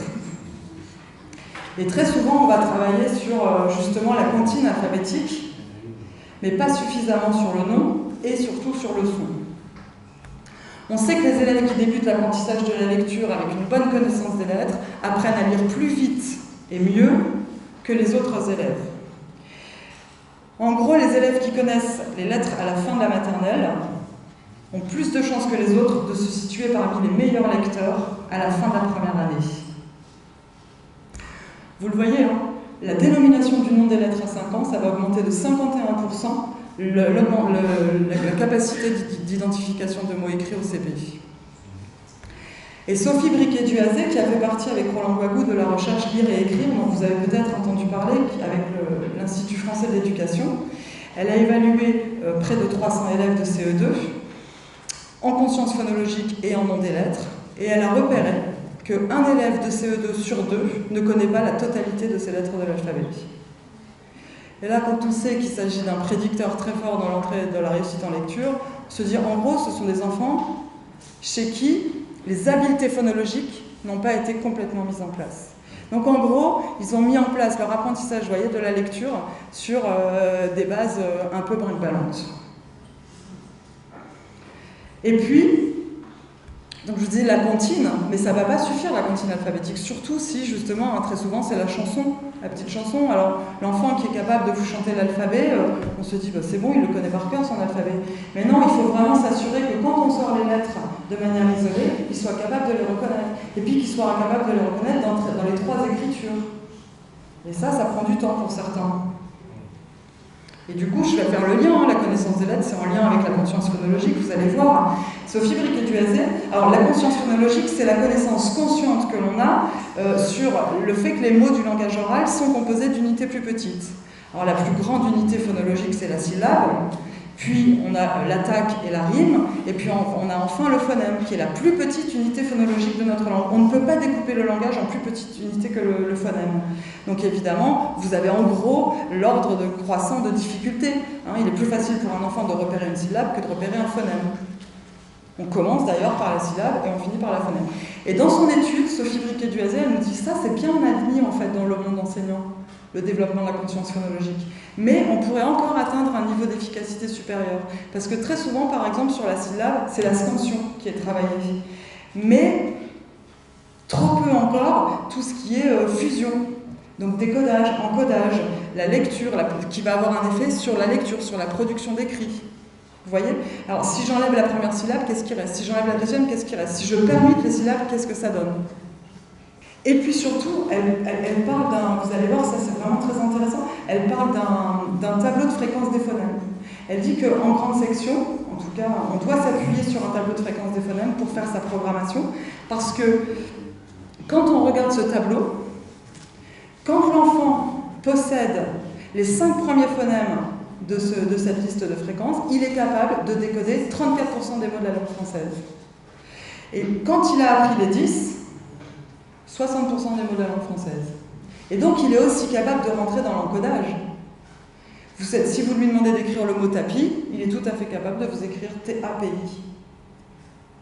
Parce que très souvent, ce qu'on fait, c'est qu'on travaille avec eux les voyelles, A-E-I-O-U. À part le mot oui, qu'est-ce que vous seriez capable d'écrire avec ces lettres-là? Bah rien, c'est normal. Alors que là, vous voyez que très vite dans l'année, de grandes sections sont introduites des consonnes. Donc c'est vraiment intéressant. Parce que là, le problème, quand on étudie majoritairement les sons voyelles, ça donne l'illusion à l'enfant que le son et le nom sont identiques, puisque toutes les voyelles ont leur nom et leur son identiques. Et puis surtout, ça induit, l'élève ne comprend pas, arrivé au CP, que parfois un phonème va correspondre à plusieurs graphèmes avec une ou plusieurs lettres. Et ça, je ne sais pas vous, mais vraiment, on constate quand même très souvent des enfants qui en CE2, CM1, ont encore de grosses difficultés avec les sons complexes. Donc l'idée, c'est vraiment de travailler toutes les correspondances graphème-phonème. Donc l'entraînement de ces compétences métaphonologiques va avoir un effet significatif sur la réussite en lecture, en augmentant particulièrement les compétences en décodage, en orthographe et en écriture. Et puis on sait aussi que du coup ça va avoir un effet positif sur les capacités de compréhension. Pourquoi? Parce que l'enfant va lire plus vite, de manière plus exacte, et donc forcément ça aura plus de sens. Donc, comme les autres composantes, comme les autres prédicteurs qu'on a vus précédemment, la conscience phonologique est un facteur qui prédit la réussite en lecture en première année. Pourquoi? Parce qu'elle va faciliter la découverte du principe alphabétique. En gros, il y a un effet mutuel et réciproque. Quand l'enfant va développer sa conscience phonologique, il va comprendre le principe alphabétique, il va rentrer dans la lecture, et quand il va rentrer dans la lecture, il va encore augmenter sa conscience phonologique. Vous voyez, il y a un cercle... Mais il faut aussi qu'on soit conscient, parce que ça, c'est vrai que c'est très admis aujourd'hui. La conscience phonologique est très travaillée en maternelle, mais du coup, il ne faut pas non plus qu'on oublie les autres composantes que sont le vocabulaire et la compréhension, et notamment par le biais de lecture d'histoire et de théâtralisation. Alors, 2 recherches. La première sur des enfants de 5 ans. Cette étude a montré que les enfants qui, à 5 ans, avaient un niveau de conscience phonologique très élevé, obtenaient les meilleurs résultats 4 ans plus tard, à 9 ans. Et là, on est sur des recherches anglo-saxonnes, et Jean-Émile Gambert, qui était venu ici il y a 2 ans, avait fait aussi, lui, une recherche, mais cette fois dans le contexte français, avec la même chose, c'est-à-dire qu'ils avaient proposé à des enfants des épreuves de dénombrement, combien y a-t-il de syllabes dans le mot, de suppression, si j'enlève telle syllabe, qu'est-ce qui reste, et de permutation, Donc là, ils devaient intervertir les syllabes. En fait, ils ont montré exactement, ils ont retrouvé les mêmes résultats que dans la recherche anglo-saxonne. Mais surtout, ce qui était très intéressant, c'est qu'ils ont montré que quand les difficultés de lecture persistent au collège, elles sont en partie liées aux habiletés phonologiques. Donc en gros, là aussi au collège, chez des enfants en grande difficulté de lecture, on peut avoir des enfants qui ont du mal encore avec les correspondances graphème-phonème et qui ont encore du mal à repérer les sons complexes. Alors on peut se poser la question de l'apprentissage précoce, et donc ils avaient demandé à des enfants de 4 et 5 ans de supprimer le premier phonème. Si je te dis le mot maison, si tu supprimes le tout premier petit son de maison, qu'est-ce qui reste? Donc les enfants devaient être capables de répondre maison. En fait, ils se sont rendus compte qu'à 4 ans, les enfants étaient incapables de réaliser cette tâche, et qu'à 5 ans, seulement 26% d'entre eux obtenaient de bonnes réponses. Et là, ils se sont dit en même temps, à chaque fois qu'ils nous répondaient rien, ou qu'ils répondaient faux, on leur disait rien. Donc, on va continuer la recherche avec, pour une partie des enfants, on va leur renvoyer un feedback. S'ils se trompent, on va leur dire, tu vois le mot maison, le premier petit son, c'est quoi? C'est Alors, si tu enlèves le qu'est-ce qui reste? Et donc, tu as compris? Allez, on continue. Et là, c'était intéressant, parce qu'ils se sont rendus compte que les enfants de 5 ans qui obtenaient 26% de bonnes réponses, hop, ont doublé leur score. Donc là, c'était très utile. Par contre, ce qui est très drôle, c'est qu'à 4 ans, ça n'a servi à rien, limite même, ça les a embrouillés. Vous voyez? Donc du coup, eux, alors ils n'ont pas régressé de manière significative, mais ça n'a servi absolument à rien. Donc Jean-Émile Lambert, toujours, ils disent que les enfants de 5 ans réagissent parfaitement à l'apprentissage, donc il faut y aller sur les correspondances graphème-phonème. Les enfants de 4 ans ne progressent pas. Donc en gros, il existerait un âge minimum en deçà duquel l'apprentissage de l'analyse segmentale est inefficace. Et donc, les recherches justifient de sensibiliser tôt les enfants aux réalités sonores de la langue et de commencer à leur proposer des activités phonologiques effectuées sans contrôle conscient, de manière implicite, pour ensuite chercher à atteindre le niveau, ce qu'on appelle le niveau métalinguistique, qui suppose au contraire de la part des enfants une prise de conscience des unités. Et donc, en fait, cette sensibilisation à la dimension phonologique de notre langue, on commence très tôt, on commence en petite section, en maternelle, par le biais des comptines. Et cette connaissance des comptines, on s'est rendu compte dans une recherche que les enfants qui connaissaient le plus de comptines à 3 ans se sont avérés être, globalement, quelques années plus tard, de meilleurs lecteurs. Et pourquoi? Parce que les comptines développeraient la sensibilité des enfants à la structure phonologique du langage, et notamment à la rime. Et vous voyez bien, on est bien là sur de l'implicite. Quand ils ont 3 ans, on ne va pas leur dire, quand on leur apprend la comptine, tu as bien remarqué qu'à la fin, on entend toujours le même son. Non, c'est vraiment une imprégnation, une sensibilisation, un apprentissage implicite. Ça va? Donc en résumé, et puis je vais terminer sur la compréhension, parce que je vois que ça leur tourne. Si je voulais reprendre les incontournables, pour en retenir quelques-uns, vous avez compris, c'est vraiment d'enseigner explicitement toutes les correspondances graphème-phonème. C'est de poursuivre l'apprentissage de la lecture tant que c'est nécessaire pour permettre aux enfants d'automatiser le décodage. Et puis bien sûr d'enrichir leur vocabulaire de manière régulière, intensive et explicite. Du coup, je termine sur la compréhension. Aujourd'hui, on est tous d'accord sur la définition de ce qu'on appelle comprendre un texte. C'est être capable de construire une représentation mentale, globale et cohérente de la situation évoquée par le texte, c'est-à-dire être capable de se construire un petit film dans la tête. Comment on va le construire, ce petit film dans sa tête? On va le construire grâce aux liens qu'on va être capable d'établir entre les informations qui sont données dans l'énoncé, les informations explicites, mais on doit surtout être capable de produire des informations manquantes, puisque dans tout énoncé, il y a plus d'informations manquantes que d'informations données, ce qu'on appelle les informations implicites ou aussi des inférences. Et en fait, c'est tout le temps cette capacité à produire des inférences qui distingue les bons et les moins bons compreneurs.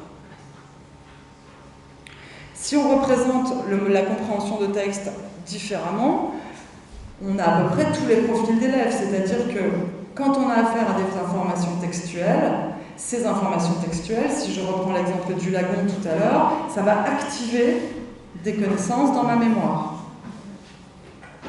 Ce n'est que parce que je vais réussir à mettre en relation ces deux sources d'informations que je vais pouvoir produire des inférences Et attention, on l'oublie souvent, ce n'est que parce que j'aurai réussi à produire les inférences que je vais réussir à construire ce fameux petit film dans ma tête.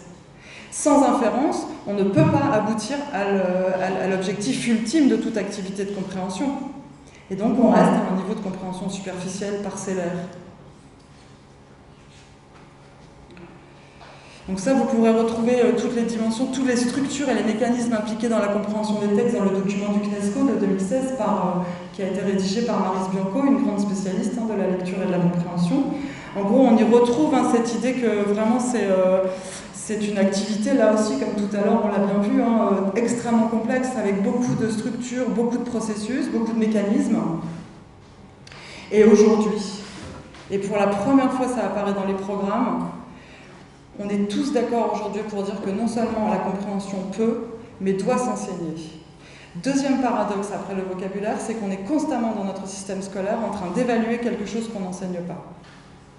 Et ça induit chez les élèves des représentations erronées de l'activité. Puisqu'elle est très souvent évaluée de manière récurrente, à savoir par le biais de questions de compréhension. Très souvent, on donne un texte suivi d'un questionnaire. Et bien, il y a beaucoup d'élèves, quand vous leur posez la question « Est-ce que tu pourrais... C'est quoi comprendre pour toi ?» Ils disent « Comprendre, c'est répondre à des questions. » Donc déjà là, on voit bien que leur représentation est fausse. Et puis très souvent, on pose, dans 90% des cas, on pose des questions explicites, sans jamais, du coup, solliciter l'élève sur cette question de l'implicite. Donc on induit chez lui l'idée que toute réponse à une question doit venir du texte. Et d'ailleurs, les enseignants me disent « mais même quand je leur pose des questions implicites, je leur dis « cherche donc dans le texte, tu vas finir par trouver ». Et effectivement, ils me disent « effectivement, c'est vrai que j'induis ça chez eux ». Et du coup, pour terminer, je voulais vous montrer là aussi c'est un petit texte, vous montrer que justement, ces pratiques enseignantes récurrentes peuvent induire des stratégies qui vont fonctionner parfois parce que dans la majorité des cas, les questionnaires sont construits de cette façon. Là, la stratégie la plus souvent mise en place par les enfants en difficulté, c'est de prendre un mot de la question, d'aller le chercher dans le texte et de recopier ce qui est à droite. Pour la deuxième, ça fonctionne aussi. Pour la troisième aussi. Pour la quatrième, je n'ai pas trouvé. Pour la cinquième, ça fonctionne aussi. Pour la sixième aussi. Et puis les deux dernières, là c'est trop dur. Le texte ne permet pas de le dire, puisque là on est sur une vraie question implicite. Et là, la réponse n'est même pas du tout dans le texte, il faudrait que je sois capable de dire, le texte ne me le dit pas. Donc là, l'enseignant qui a donné le texte, qui a donné le questionnaire de compréhension, qu'est-ce qui se dit face à un élève en difficulté? Donc c'est pas mal quand même, 5 sur 8. Pour un élève en difficulté, vous êtes d'accord avec moi? Mais je vous ai prouvé que non seulement je n'avais pas lu le texte, mais que je n'avais pas non plus lu les questions.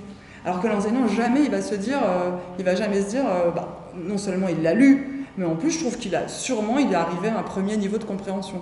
Pas du tout. Là, c'est juste aller prélever de l'information dans un texte. J'ai même pas besoin de le lire. Et très souvent, les textes et les questionnaires sont faits comme ça. C'est-à-dire que la première question, vous allez trouver la réponse au début, la deuxième au milieu, la troisième à la fin. Et je dis souvent, ils sont en difficulté, mais ils sont pas bêtes. Ça, ils l'ont bien repéré. Et donc, je ne suis pas en train de vous dire de ne plus utiliser le questionnaire de compréhension, attention, vous pouvez le faire, mais surtout, n'hésitez pas à alterner, à varier les modalités d'évaluation. Le dessin, par exemple, ça ne vous demande rien en termes de préparation, et franchement, c'est génial, parce que vous voyez des incompréhensions tout de suite. Alors, bien sûr, on ne peut pas l'utiliser à tous les âges, mais ça marche très bien. Et puis, si vous utilisez des questionnaires, justement, mélangez les questions, pour piéger, alors on ne les piège pas, je dis toujours, parce qu'on est sadique, c'est parce qu'on va réussir à les piéger qu'on va réussir à détecter, à identifier leur stratégie et pouvoir modifier ces mauvaises stratégies. Et puis surtout, alterner des questions explicites et des questions implicites, parce que pour leur apprendre à comprendre, pour leur apprendre à comprendre l'implicite, il va falloir vraiment les mettre face à ce genre de problème de compréhension. Et donc, les résultats, les recommandations de la conférence de consensus sont claires, c'est que on va enseigner explicitement les habiletés de la compréhension par le biais d'un enseignement direct, qu'on appelle aussi explicite. C'est un travail qui s'inscrit dans la durée, c'est-à-dire que malheureusement, pour que ça marche, il faut que ce soit intensif, il faut que ce soit régulier, il faut que ça s'inscrive dans la durée. Ça ne peut pas être du saupoudrage. Mais tout ce que je vous ai dit est vrai pour tout. Il faut que ce soit un travail multimodal qui passe par l'oral, c'est-à-dire que cette partie de compréhension, on va apprendre à comprendre à l'oral, en sachant que tout ce qu'on aura travaillé à l'oral, ils vont être capables de le transférer à l'écrit. Parce que si on travaille à l'écrit et qu'on est face à des élèves en difficulté d'identification des mots écrits, évidemment, s'ils n'y arrivent pas, on ne saura pas pourquoi ils n'y arrivent pas, si c'est parce qu'ils n'ont pas les compétences de compréhension ou si c'est le décodage qui les bloque, vous êtes d'accord, hein. Donc on va travailler ça à l'oral, et c'est génial d'ailleurs de le travailler à l'oral, et donc il faut aussi que cet enseignement soit explicite, structuré, mais différencié. Tous les élèves ne vont pas en avoir besoin. Et donc les caractéristiques de l'enseignement explicite, alors il y a plusieurs écoles, ceux de caractéristique d'une des écoles est de dire qu'on va étayer et on va superviser l'élève, c'est l'enseignant qui va faire ce travail, il va expliquer, donc là on est sur la clarté cognitive, on va se montrer en modèle, on va montrer à l'élève comment moi, en tant qu'enseignant, tu vois, pour comprendre et pour répondre à cette question, je m'appuie sur cet indice-là, celui-là, et quand je les mets en lien, je trouve la réponse. Maintenant on va faire ce même travail, mais ensemble, tous ensemble. Est-ce que vous êtes d'accord ? Et ensuite, et seulement ensuite, ils vont pouvoir travailler tout seuls en autonomie. Et c'est-à-dire que là, on est sur la partie entraînement, répétition de l'activité. Mais bien sûr qu'avant, il faut qu'il y ait une partie enseignement où c'est l'enseignant qui va être maître des séances et c'est lui qui va apprendre à comprendre. Alors aujourd'hui, il y a vraiment plein d'outils extrêmement efficaces qui existent et que les enseignants peuvent utiliser du cycle 1 jusqu'au cycle 4. Et donc, pour terminer, 19h58. Eh bien, évidemment, pour le dernier, vous l'avez compris, et on revient sur le triptyque, décodage, vocabulaire, et puis, en tout dernier, apprendre à comprendre. Et ce apprendre à comprendre, on peut le faire dès la petite section, à l'oral, par le biais d'outils, d'ailleurs, comme ceux de Roland Guago et Sylvie Seb, des outils comme Naramus, fonctionne extrêmement bien et vous avez maintenant tout un tas de scénarios pour les PS, pour les MS, pour les GS.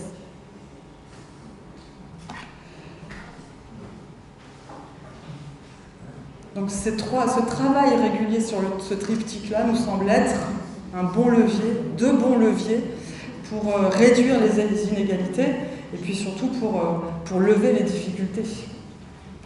Je vous remercie pour votre attention.